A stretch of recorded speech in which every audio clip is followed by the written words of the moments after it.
ఇలా ఓట్ వేయడానికి టీచర్ సిద్ధంగా ఉంటారు. ఇలా ఏ సోషల్ మీడియా చూసినా కూడా ఎస్ మేము బీజేపీ కోటిస్తాం, మేము బీజేపీ కోటిస్తాం. అరే కొట్లాడింది మనం అన్న.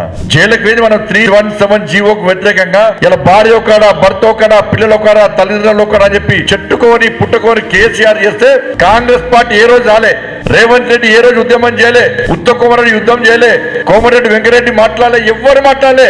ఇలా మాట్లాడింది భారతీయ జనతా పార్టీ, మాట్లాడింది ఎవరు లాఠీ దెబ్బలు తిన్నది భారతీయ జనతా పార్టీ. ఇలా కరీంనగర్ లో ఉద్యమం చేస్తుంటే నా ఆఫీస్ లో రంపంలతో కోసి కట్టర్ మిషన్ తో దాడి చేసి జేసీబీతో ఆఫీస్ కూల్చేద్దామని చెప్పి ఫైర్ ఇంజన్ పైపులతో విండోలకి లోపలి కొడితే ఆ గాజు ఒక్కలు కింద వలిగి కాళ్ళకు కుచ్చితే అని తెలిసి కూడా ఇక పోలీసులు రెక్కలు పట్టుకొని గొరగొర గుంచకపోతే ఇలా కాళ్ళలో సెప్టిక్ అయి 3 నెలల పాటు ఇలా భారతీయ జనతా పార్టీ కార్యకర్తలు రెస్ట్ తీసుకునే సందర్భాన్ని టీచర్లు గుర్తు చేసుకోవాలి, మనం గుర్తు చేయాల్సిన అవసరం ఉంది. వాళ్ళ 4 భారతీయ జనతా పార్టీ మహిళా కార్యకర్తల కాలు చేతులు విరిగినాయి, 18 మంది జైలుకు పోయారు. నేను కూడా జైలు